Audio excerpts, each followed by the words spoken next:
There's a lot of different types of compost and ways to make compost, and the focus today is going to be on a hot compost pile, which means it's a system that heats up. That's what the hot refers to, and it's a great way of managing yard waste.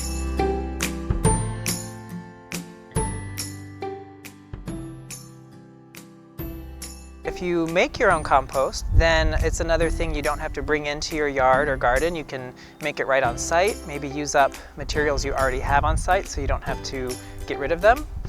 You know exactly what's going into it, and chances are it's probably going to be a lot richer and full of more nutrients to make fresh on site than something else you buy.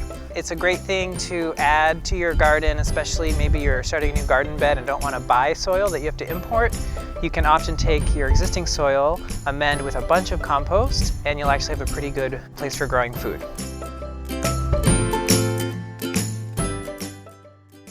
Essentially what we're doing is gathering all this yard waste, these large quantities of material, and we're creating a mini ecosystem that is going to be just the right environment for bacteria, specifically a special type of heat-loving bacteria. And they're going to be the ones that are actually breaking all of this down into finished compost. We like to talk about using browns and greens, and what we're talking about are things that are full of carbon, which all living things and dead things are full of a lot of carbon. And so leaves are a great example of really carbon-rich materials that are usually easy to gather, maybe from your yard or talk to your neighbor, save them up over the fall. And then greens are things that have carbon, but are mostly, we're using them because they also contain a lot of nitrogen, hence the green color. So in this case, we have some cover crop that we just harvested from one of the beds over there. And it's a little bit of ryegrass and vetch. So you can use other green materials you have from your garden. In especially urban areas, we recommend not using any type of food waste because that can attract rats. Let's take a moment now and focus on some of the other tools and materials that'll be helpful for building a hot pile. So one of the most basic components is having a bin system of some kind. So in this case, we have a 3-bin system. There's plans for this particular bin online. There's a lot of other types of bins and systems you can make. The essential things are just that it's have at least one bin that's at least 3 feet by 3 feet by 3 feet. So that's about what these dimensions are. And that's about the minimum size to make sure that the hot pile will retain the heat, not dry out too fast. Any smaller, you're probably not going to be able to be successful, and if it's too much larger, it can be difficult to turn it and keep the conditions right. So about 3 by 3 by 3. And if you use a 3-bin system like this, you might have some finished compost in one of the bins, an active pile in the other, and maybe you're storing leaves in the third, or maybe 2 or all 3 are actually active hot compost piles. This also does have a cover on it, so it's going to keep the rain out from getting it too soggy and too wet. And then this is a metal hardware cloth mesh, this metal mesh, and that's just allowing airflow but keeping rats and other critters out of the compost system. And ideally you can find materials that you can salvage to make this so you don't have to buy new materials. So that's our bin. I'm standing right now on a tarp, so this is where we're going to actually be mixing the materials. Just a nice way to keep it tidy, keep all the yard waste material in one place. Probably something that's going to get poked with a pitchfork, so have a compost tarp just for that purpose. A pair of garden shears, which are a great way of further chopping up material. Some people do like to use a machete or some other type of cutting tool for chopping up the material. This is a compost thermometer. It's just a thermometer on a long probe so that you can tell what temperature your pile is. You can get them at most garden stores. I do recommend them. It's worth an investment to know how your compost pile is doing, probably under $20. And then a pitchfork, which is just being used for helping to turn the pile. So definitely you'll need one of those as opposed to a shovel. We have some burlap that we're going to put on the finished pile as a little cover for it. You might need a watering can or hose, possibly a kneeling pad, and then some safety glasses, especially if you're doing any of your chopping.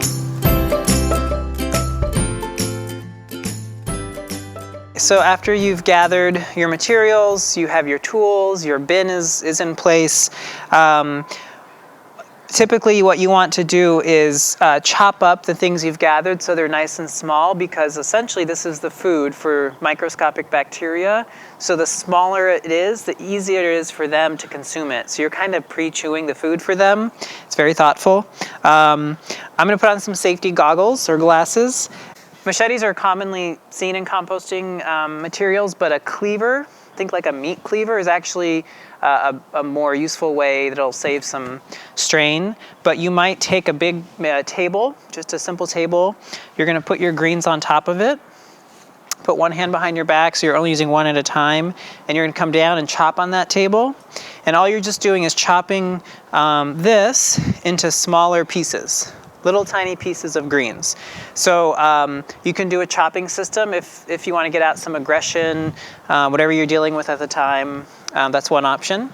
Another option, if that sounds like too much work, you're not into it, too violent, get some shears and put your materials in a bin and just take time. Also great exercise for your arms. And you're just making everything smaller for all those bacteria. I like to make a pile of browns and a pile of greens so I can visually tell I have about half and half. You do want to avoid any weeds. Basically, if you don't want to see it in your garden, then be cautious about adding it to your hot compost pile, because even though it heats up, which can kill weed seeds, it's not maybe going to be 100%. And there's different techniques. People will use a mulching mower sometimes over big piles. Find a system that works for you.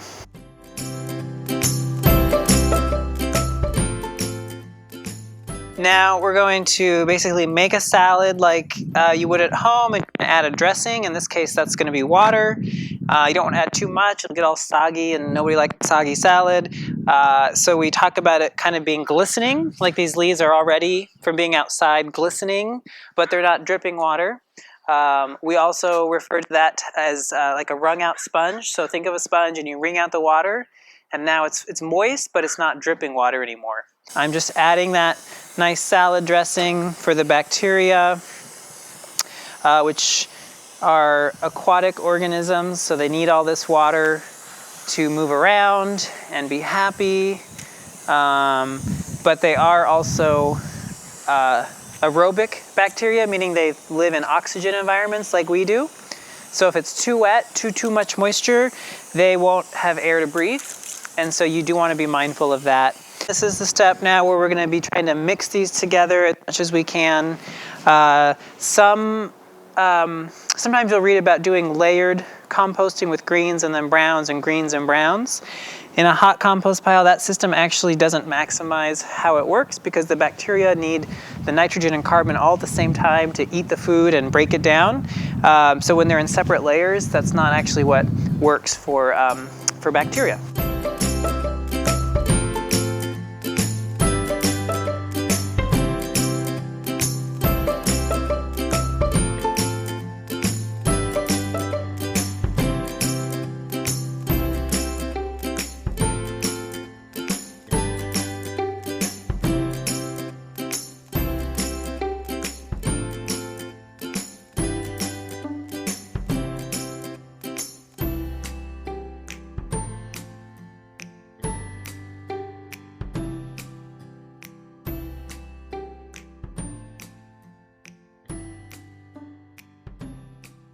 So we had started with 2 wheelbarrows of leaves and 2 greens, and I bet if we had 3 of each, it would have been, maybe even 4, to be honest, would have been the right volume. So it might be a lot more than you're thinking.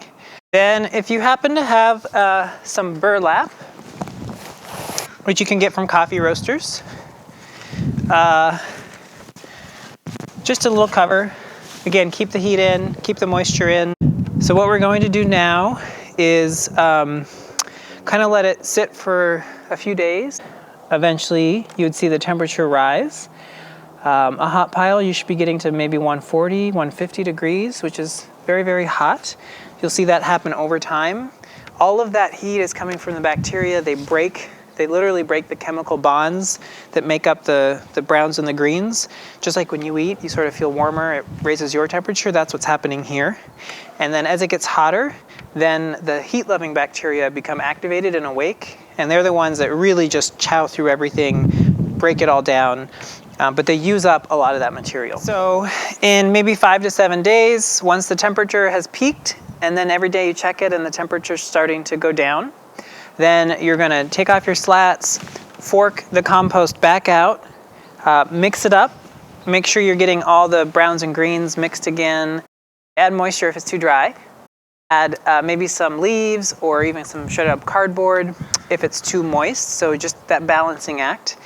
A lot of times when you empty it out, put in a little bit of fresh greens just to get that little extra nitrogen kick, and then you're gonna put it all back in.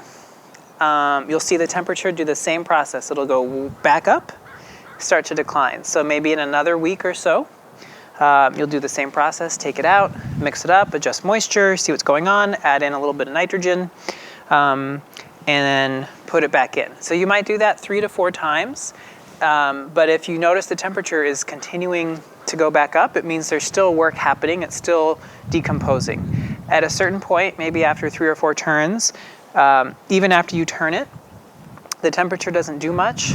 That means that essentially all of the material has been turned into compost or is in a stage where there's just not enough left for the bacteria to create that temperature. It basically means the pile is done.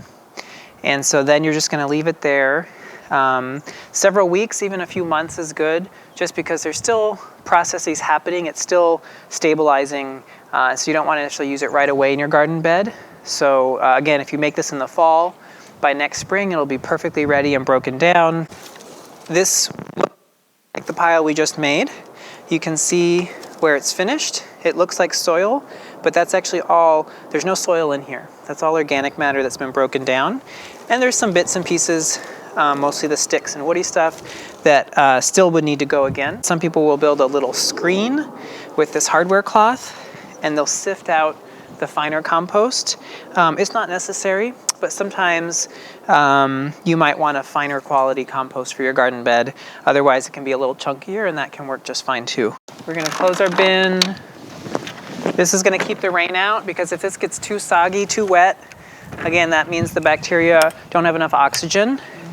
And then be sure to let it rest for ideally a few months before you start applying it as a mulch in your garden beds or amending into the soil. But that's about all you need to be successful. As well as having a group of people to help you, because it is a lot of work for one person. So find a good compost crew and go to each other's homes and help make some compost, build some community, and have a good time.